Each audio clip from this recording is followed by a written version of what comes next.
Good, happy Wednesday morning. I'm Riley King, and welcome to the Riley King Newscast, right here on the Riley King Network.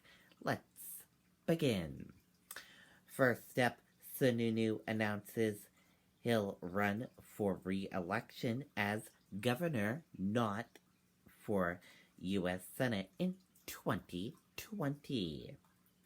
Governor cites work to be done, chooses not to challenge Shaheen, but says he would have defeated her. Governor Chris Sununu wants a third term leading the Granite State as governor rather than a first term on Capitol Hill as U.S. Senate. The Republican chief executive announced Tuesday evening that he will run for re-election next year.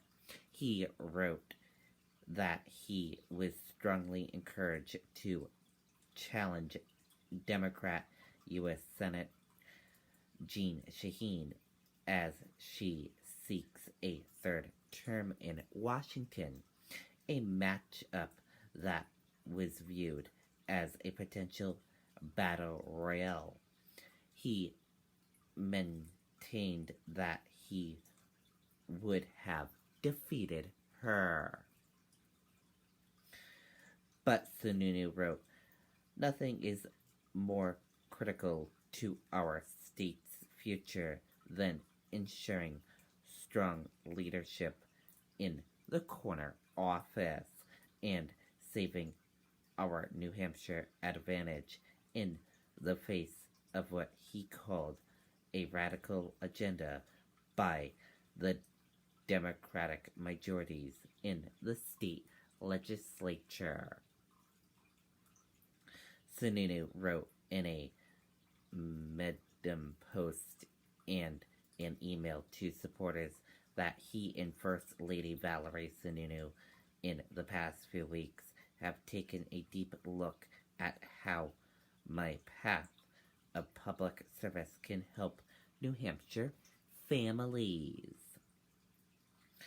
We are getting the job done. More people are working today in New Hampshire than at a time in history.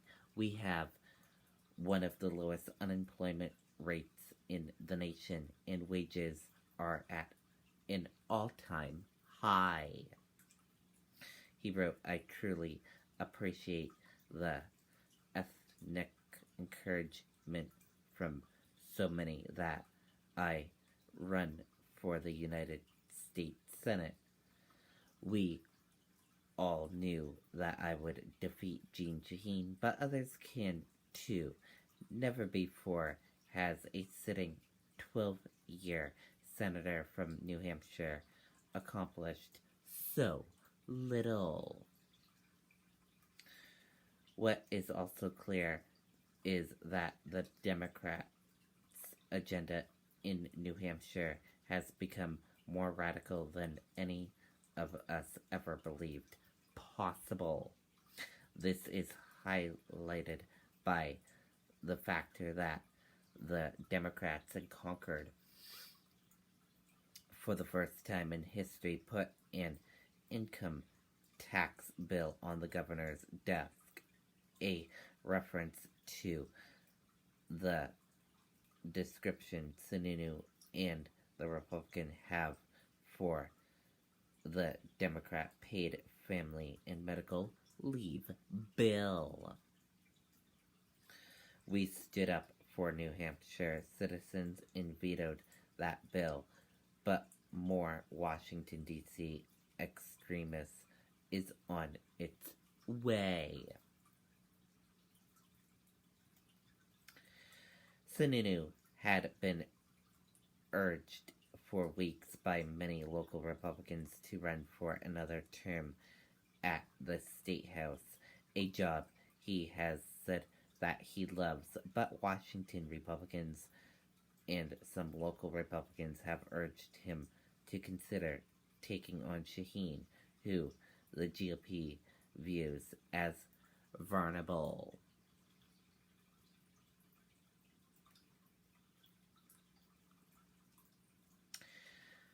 U.S. features point to a higher open as trade war fears subside. U.S. stock index features were higher on Wednesday morning as market participants focused on economic data and new corporate earnings. House panel opens inquiry into claims Trump legal team edited Michael Cohen's testimony. The Democratic-led House Intelligence Committee has launched an investigation into claims brought further by Michael Cohen, the president's former personal attorney, who has suggested that members of President Donald Trump's legal team edited his statement to Congress about a prospective Trump Tower Moscow project. And that's it for the Riley King Newscast right here on the Riley King Network. I hope you all have a great rest of your day, and I'll see you back here later on today for another newscast. And I'll have a news report coming up in a little bit. Goodbye, everyone.